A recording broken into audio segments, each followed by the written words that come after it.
Впервые в истории теракт в центре Монако. Цель – украинец, представитель списка Forbes. Детали покушения. Новая тактика РФ. Поражены сотни целей. Заявление Минобороны Украины. Пехота прорвала границу. Киев заявил о тяжелых боях. На каком направлении? Теракт на Майдане Незалежности. Операция ФСБ в центре Киева. Заявление спецслужб. Удар по зданию правительства в Украине нанесен. В Москве говорят о пристреливании перед атакой по центрам принятия решений. Зеленский призвал россиян подумать. Киев объявляет охоту за солдатами. Цена в 100 тысяч гривен. Удары Беларуси по Украине. Внезапное обращение Минска на фоне встречи Лукашенко и Си. А еще об эвакуации правительства и 250 тысяч граждан. Что происходит в Крыму? Расстрел в Германии и яхта Путина под мощным конвоем у берегов страны НАТО. Куда движется? Об этом не только досмотрите.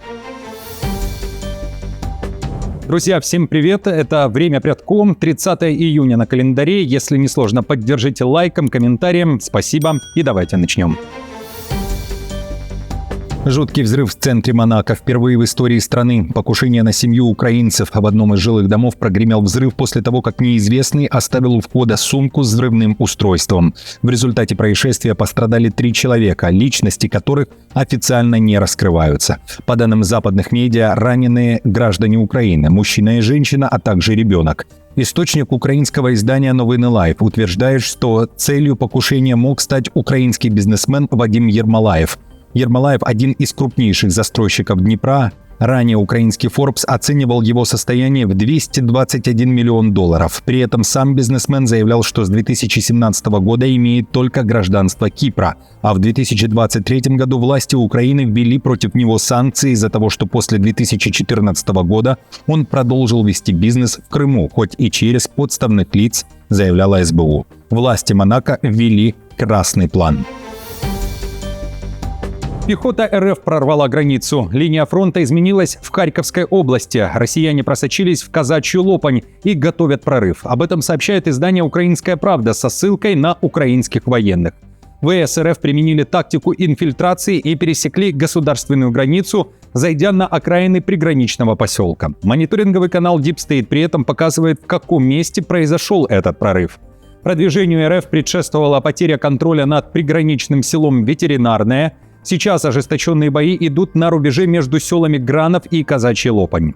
Группировка объединенных сил не исключает, что армия РФ попытается развернуть наступление и совершить прорыв на данном участке фронта, говорится в публикации УП. На уточняющий вопрос УП о том, что именно делает группировка объединенных сил, чтобы этому предотвратить, ГОС ответила, что усиливает группировку войск на угрожающих направлениях, совершенствует инженерные заграждения и фортификационные сооружения, активно применяет огневые средства поражения и проводит контрдиверсионные мероприятия. Новая тактика РФ. Москва приняла решение уничтожить все прифронтовые АЗС Украины. По ним уже наносятся удары дронами разных типов, в первую очередь шахедами. Об этом заявляют в Минобороны Украины. На Амнушке, АЗС в Днепропетровской, Харьковской и Сумской, а также в Запорожской областях. В Киеве заявили, что удары приходятся по гражданским АЗС, и это никак не влияет на военные поставки топлива. Это была цитата.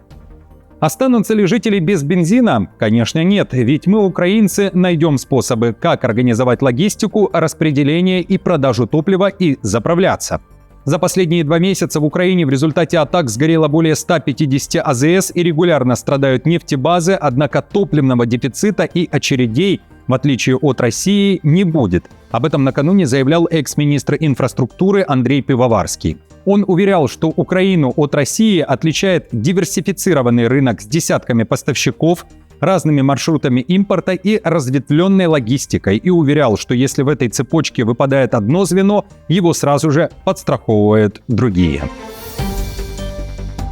Теракт на Майдане Незалежности. Операция ФСБ в центре Киева. СБУ заявляет о срыве планов российских спецслужб, которые готовили масштабный взрыв в украинской столице. Об этом говорится в официальном обращении СБУ.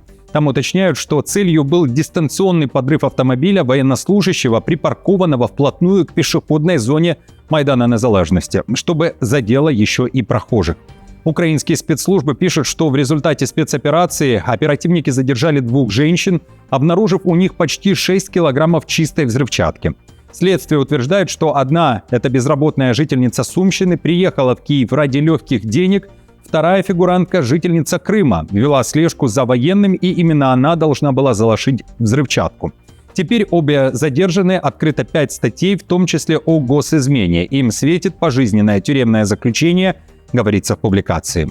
Готовую бомбу женщина заложила в тайник на одном из столичных кладбищ. Для конспирации по дороге на кладбище она замаскировалась под пожилую женщину в платке с цветами. Забрать СВУ из тайника и закрепить его вместе с GPS-трекером под автомобилем военного поручили другой агентке. Ею оказалась завербованная врагом бывшая владелица кондитерского магазина в Севастополе. Когда ее бизнес не удался, российские спецслужбы предложили вытащить ее из долгов в обмен на сотрудничество. Россия параллельно заявляет о срыве планов Киева. ФСБ задержала в Запорожской области мужчину, который по утверждению службы передавал Украине сведения о ВС РФ. Данные он собирал для того, чтобы ВСУ успешно могли провести ракетно-бомбовые удары и диверсии против сил армии РФ на территориях, неподконтрольных Киеву. Беларусь готова ударить по Украине и силам ВСУ. В Минске впервые открыто заявили, что могут совершить атаку по силам украинской стороны. Заявление прозвучало на фоне недавних ультиматумов Зеленского, разговоров о ретрансляторах, визите Лукашенко к Путину и разговора о втягивании Беларуси в войну против Украины. Минск угрожает всем потенциалом в случае прорыва границы со стороны Украины. О том, что белорусская сторона готова применить максимальные меры военного реагирования, в интервью RT официально заявил заместитель министра иностранных дел Беларуси. Заявление прозвучало на фоне внезапного визита Лукашенко в Китай.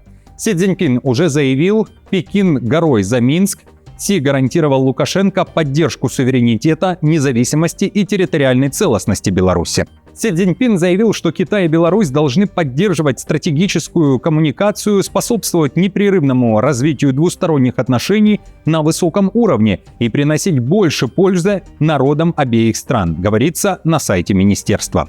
Зеленский провел тайные переговоры с Минском и через Лукашенко отправил сигнал Путину. Такой инсайт опубликовал украинский канал Insider.ua, ссылаясь на свои источники в офисе президента Украины.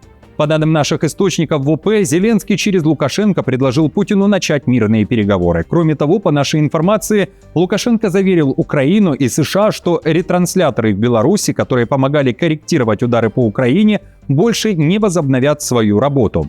Официально на Банковой эту информацию не подтверждали, при этом о переговорах с Кремлем накануне заговорил вновь сам Зеленский. Он считает, что последние воскресные заявления Путина говорят о том, что тот хочет воевать и дальше, а поэтому необходимо полное препятствование этому. Киев ждет ответа от партнеров по G7 по запросам Украины. Зеленский при этом утверждает, что Путин установил новый срок для захвата Донецкой области. И Зеленский призвал россиян подумать. И вот почему. Сначала у них было до 31 марта этого года, потом уже до 1 сентября, и теперь стоит крайний срок до 31 декабря. Если Россия не завершит свою войну, то и этот крайний срок им снова придется переносить. Если Путин хочет положить еще 1 миллион своих солдат, чтобы дальше биться об эту стену, то 1 миллиону тех россиян, которые пока не мобилизованы в российскую армию и спорят в очередях за бензином, стоит подумать, что их ждет дальше. В Кремле же уже ответили на вопрос, является ли Лукашенко каналом связи между Зеленским и Путиным. Песков уверяет, что такие каналы связи, если они и есть, не должны быть публичными. А поэтому отвечать конкретно на вопрос не стал. При этом отрицательно ответил на вопрос, передавал ли Лукашенко от Зеленского личное послание Путину. Двойной удар по зданию правительства. Россия за несколько часов дважды атаковала главный корпус Запорожской областной военной администрации. В здание правительства области прилетели FPV-дроны средь бела дня. Огонь потушен, пострадавших нет. В то же время российская ведущая Скобеева, которая неоднократно гордо называла себя пропагандисткой, опубликовала видео удара по Запорожской ОВА и намекнула, что Россия пристреливается перед началом больших ударов по центрам принятия решений. Пристрелка для ударов по центрам принятия решений ВСУ. Дрон врезался в здание Украинской областной военной администрации, которая расположена на пока еще не освобожденной территории Запорожской области. 10 ключевых объектов Крыма поражено. Российское издание «Астра» публикует карту прилетов по полуострову. Основные цели – мосты и энергообъекты, а также ЖД-станции и порт. На фоне продолжающейся операции Украины, целью которой, как заявлял Киев, является превращение полуострова в остров, из Крыма готовится масштабная эвакуация, в частности, представителей правительства. Об этом сообщает российский ВЧК ОГПУ, паблик, который связывают с российскими спецслужбами и сливами информации. Авторы уверяют, что в целом эвакуации подлежат 250 тысяч человек. Также ВЧК ОГПУ сообщает, на минувших выходных вооруженные люди заняли все нефтебазы полуострова силой, вывели представителей собственников и установили полный контроль над объектами. Аналогичные действия, как утверждается, произошли и на ряде частных автопредприятий. Цитирую. Конечно, можно было бы подумать, что Аксенов под шумок отжимает активы, как было уже не раз, однако другой источник подтвердил, что действительно был разработан план о частичной эвакуации госорганов, различных учреждений и населения Крыма. Минобороны Украины объявила охоту. Военным обещают надбавки к зарплате, но есть условия. Кабмин Украины запустил новую систему денежных поощрений для военнослужащих сил обороны. Теперь за взятого в плен российского военного будут выплачивать 100 тысяч гривен, это примерно $2200, а за уничтожение противника 15 тысяч гривен, $335, говорится в документах. В Минобороны заявили, что программа должна увеличить так называемый обменный фонд для возвращения украинских пленных. Если одного военнослужащего ВС РФ захватили сразу несколько бойцов Украины, вознаграждение в 100 тысяч гривен разделят между ними пропорционально. Обязательное условие для получения выплат – это видеоподтверждение. Дополнительные денежные выплаты начисляются на основании приказа командира воинской части и выплачиваются одновременно с основным денежным довольствием. Приказ издается до 5 числа текущего месяца за предыдущий месяц, а выплата производится до 20 числа этого же месяца. Центр города перекрыт, авиация поднята в небо. В Германии проведена спецоперация по задержанию преступников, которые устроили кровавую бойню. Накануне на севере страны в городе Штаде, примерно в 50 километрах от Гамбурга, мужчина открыл огонь по людям. 6 человек погибли, еще несколько пострадали. Все произошло на территории молодежного центра. Предполагаемый стрелок и сопровождавшая его женщина задержаны, сообщила полиция. И по версии правоохранителей, вероятная причина такого страшного ЧП – семейная трагедия. Подозреваемые пытались скрыться с места происшествия на автомобиле, пишут местные СМИ. Чтобы остановить беглецов, полиция начала стрелять по машине. Сейчас угрозы для населения нет, однако местным жителям рекомендуют избегать района, где было совершено преступление, в целях собственной безопасности. Машина находилась на некотором расстоянии, поэтому полиция открыла по ней огонь. По словам полицейских, они прострелили 3 колеса. Это все, что мы смогли увидеть отсюда. Затем мы увидели, как задерживают 2 человек, находившихся в автомобиле. Больше ничего разглядеть не удалось. Фица – последний из могикан, глава правительства Словакии, последний премьер-министр в Европейском Союзе, который поддерживает прямой контакт как с Зеленским, так и с Путиным. Об этом заявил сам Фица. Словакия всегда будет среди стран, поддерживающих диалог, говорят в Братиславе, и предупреждают Киев. На ближайшем саммите НАТО в Анкаре Словакия не будет скидываться на поддержку украинской армии и выступит против новых военных кредитов. При этом Фица признает, что, вероятно, не сможет помешать другим странам ЕС помогать Украине. Фица призвал всех сесть за стол переговоров, иначе существует риск Третьей мировой, если какой-то беспилотник намеренно или случайно упадет на многоквартирный дом в ЕС. Мятежник окончательно устранен. Российского военного Александра Лунина, который собирался разворачивать оружие против Кремля и требовал встречи с Путиным, чтобы рассказать о проблемах на фронте и зверствах российских командиров, задержали и уже осудили по статье о пропаганде экстремистской символики. Об этом говорится в решении Рассашанского районного суда Воронежской области. Рассмотрение дела было стремительным, буквально за пару часов решение было вынесено. Лунину назначено административное наказание, однако какое именно не уточняется. Астра пишет, что Лунин, судя по всему, любитель неонацистских и неоязыческих взглядов. На его странице ВК он публиковал фото фигурок Перуна со свастикой и надписью рунами 1, а на его теле есть татуировка черного солнца.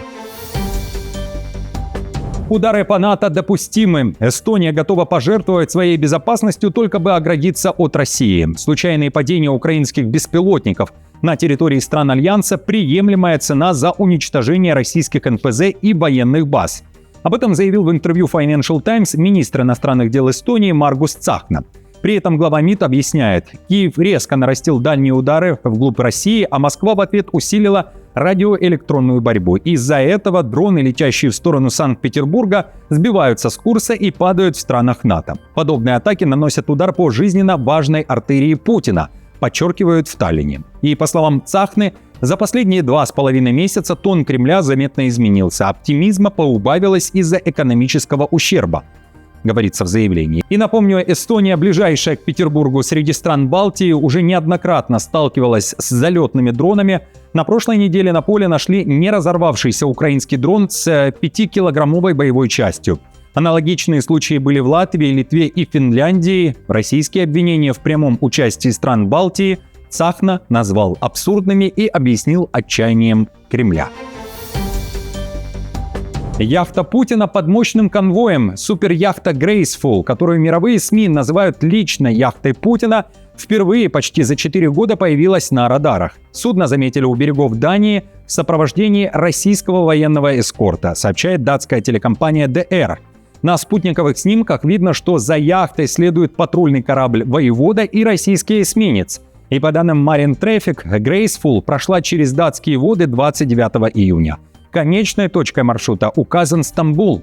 Ранее судно не передавало данные о своем местоположении. Все это время, говорится в материале, ее лишь эпизодически замечали в районе Санкт-Петербурга, Калининграда и у берегов Эстонии.